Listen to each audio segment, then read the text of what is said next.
चाहती हूँ, जिसने हमें दुख में हंसना सिखाया, जिसने हमें परेशानियों में हिम्मत दी, जिसकी दुआओं ने बीमारी से शफा दी। मेरे साथियों कहते हैं कि माँ के पाँव तले जन्नत है, मगर मैं कहूँगी कि माँ के पाँव तले जन्नत नहीं, माँ तो पूरी की पूरी ही जन्नत है। किसी शायर ने कहा, किसी के हिस्से में घर आया तो किसी के हिस्से में दुकान, मैं घर में सबसे छोटा था, मेरे हिस्से में माँ आई। मेरे साथियों मुझे दुख होता है उन लोगों पर जिन्हें माँ की कदर नहीं, जिस माँ ने बचपन से लेकर आज तक अपने औलाद की बेहतरी और कामयाबी की दुआएं की, और जब हम कामयाब हो गए तो हमारी माँ पर बोझ लगने लगी।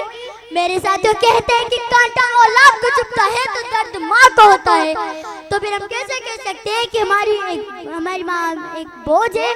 जो लोग कहते हैं कि हमारी माँ एक बोझ है, उनके लिए शेर उचियाला में डालियां दे ठंडा दिना दिया छावा, उचियाला में डालियां दे ठंडा दिना दिया छावा, हर शे बाजारों लब जान रहे नहीं लब जावा।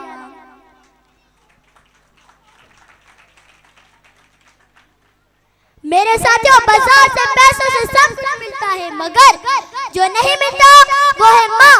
मैं माँ की कितनी भी तारीफ करूँ ये तो वो हस्ती है जिसके सामने सब तारीफें छोटी पड़ जाती है।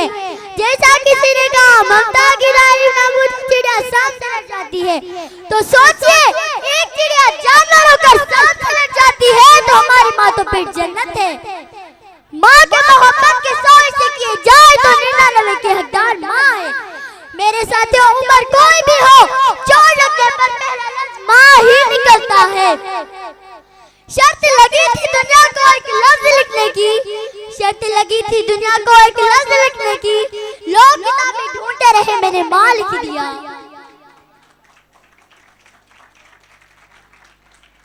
मेरे साथियों माँ की कदर करो या उनसे पूछो जिनकी माँ नहीं होती।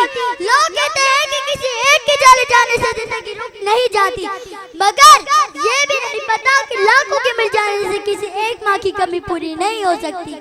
तो कदर कीजिए अपनी माँ की जिसकी वजह से मेरी जिंदगी खुशहाल है। मैं अपनी जगह एक शेर से लूंगी, माँ ना होगी तो वफा कौन करेगा, माँ ना होगी तो वफा कौन करेगा, ममता का हक अदा कौन करेगा। या अल्लाह हर माँ को सलामत रखना, या अल्लाह हर माँ को सलामत रखना, वरना मैं जिंदगी की दुआएं कौन करेगा।